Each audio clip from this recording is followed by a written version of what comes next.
ஈசன் படத்தையும் நான் பார்த்துட்டேன்.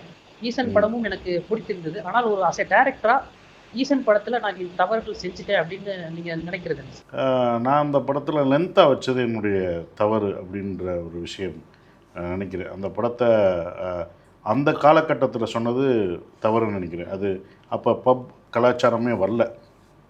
சென்னையிலே ஒரு ரெண்டு இடத்துல தான் எல்லாருக்குமே தெரியும். இப்போ எல்லா ஊர்களையும் அந்த பார்ட்டி எல்லாத்துக்கும் பார்ட்டி வைக்கிறதெல்லாம் இப்போ இருந்தது. அப்போ கிடையாது. அது ஒரு சில இடத்துல தான் இருக்குது. ஸோ அப்போ அந்த கல்ச்சரை நான் உடனே எடுத்துட்டேன் அப்படின்றது வந்து இருந்தது. அது கொஞ்சம் தள்ளி எடுத்துருக்கலாம். ஒரு 3-4 படத்துக்கு அப்புறம் பண்ணியிருக்கலாம், டைரக்ட் பண்ணியிருக்கலாம்னு தோணுது. ஸோ அது முன்னாடியே சொன்னனால தான் அது அவே ஆயிடுச்சு எல்லாருக்கும். இங்கே இது எப்படி நடக்கும், இது எப்படி இதாகுன்றது. ரேவ் பார்ட்டின்னு ஒன்று நான் அப்போ சொன்னேன். அது இப்போ தான் எல்லாருக்குமே தெரியுது. ரேவ் பார்ட்டினா என்னன்றது இப்போ தான் கொஞ்சம் பேருக்கே தெரியுது. ஆனால் அப்போ அந்த மாத்திரை எல்லாமே நான் காமிச்சது. இப்போ எல்லாம் வருது எல்லாரும் இப்படியா.